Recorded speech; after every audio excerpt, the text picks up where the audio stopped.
کیا امام مسجد بیٹھ کے نماز پڑھا سکتا ہے؟ اگرچہ اس کا ایکسیڈنٹ ہو گیا ہے اور وہ بائک سے گر گیا ہے یا کوئی پلستر ہے اور وہ کم از کم نماز کے معاملات میں کرسی لگا کے پڑھا رہا ہے تو کوئی حرج نہیں ہے. یہ ویسے ہی پبلک کے اندر مشہور کر دیا. نبی الاسلام نے صحیح بخاری میں آتا ہے جو آپ نے اپنی چند آخری نمازیں پڑھائی ہیں نا صحابہ کرام کو, ان میں نبی الاسلام زمین پر بیٹھ کے نماز پڑھائی ہے, صحابہ کرام نے پیچھے کھڑے ہو کر نماز پڑھی ہے. بلکہ ایک حدیث بخاری مسلم میں ملتی ہے کہ نبی الاسلام نے بیٹھ کے نماز پڑھی, پیچھے والوں نے کھڑے ہو کر پڑھی, آپ نے سلام پھیر کر کہا کہ امام کی اقتداء کرو, تم بھی بیٹھ کے ہی نماز پڑھتے.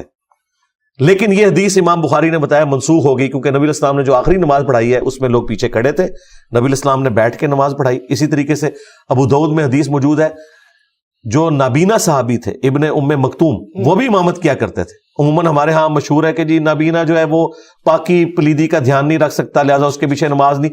بھائی اگر وہ پاکی پلیدی کا دھیان نہیں رکھ سکتا پھر تو اس کی اپنی نماز بھی نہیں ہوگی, اتنا دھیان تو وہ رکھ سکتا ہے. تو نابینا بھی امامت کروا سکتا ہے, معذور شخص بھی امامت کروا سکتا ہے.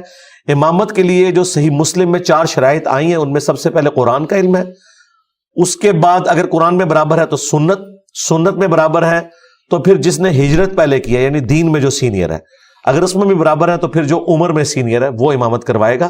اس میں یہ معذوری یہ سارے معاملات نہیں آتے, یہ خود بخود لوگوں نے اٹیچ کر دی.